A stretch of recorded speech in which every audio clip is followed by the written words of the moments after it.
I'm Darwin Zook with your MLB.com FastCast. Game 2 of the 2015 World Series featured Mets All-Star righty Jacob deGrom facing Johnny Cueto for Kansas City. It proved to be a convincing win for the Royals, though, as they jumped to a 2-0 series lead. In the fourth, after KC opted not to challenge a close play, New York opened the scoring with a single by Lucas Duda. It was the second base hit for the Mets in the game, both by Duda. In the fifth, Alcides Escobar extended his postseason hitting streak to 12 games with a single to bring in Alex Gordon. 2 batters later, Eric Hosmer continued his hot postseason. In comes the pitch. Ground ball up the middle, base hit. 1 run is in. Another man will score. Royals lead by 2. Mike Moustakas would tack on another run to turn in a 4-run fifth for Kansas City. The 3-run lead was all that Cueto would need, who turned in perfect 6th, 7th, and 8th innings to give the Royals bullpen a rest.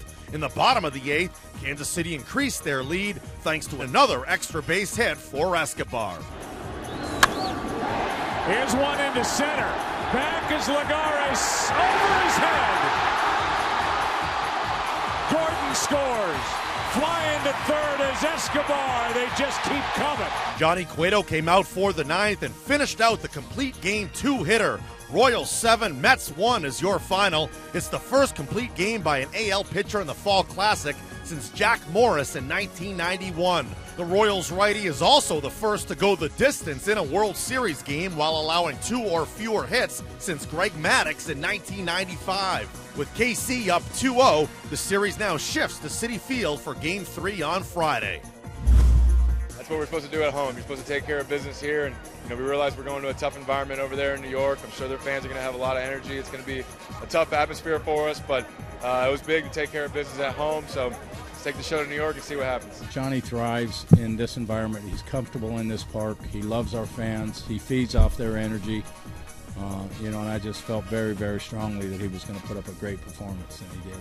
Bueno, te digo, para eso fue que me trajeron aquí. That's what they brought him here for, to help win a World Series, and that's what he's worked for, and he dedicates, this type of outing to his peers, to the organization, to the staff, and everyone involved. They live up to exactly what people said, and that is they put the ball in play. And like we talked, I told Jake, that not everything has to be a strike. You gotta move it around. You gotta change speeds. You gotta give them something else to look at. The more, if you're going to continue to pound the strike zone, they're going to put it in play, and that's what they did. Nobody said it was going to be easy. Nothing was easy this year. We just gotta keep playing hard and keep doing our thing. We just our head is up, and we're just gonna keep playing.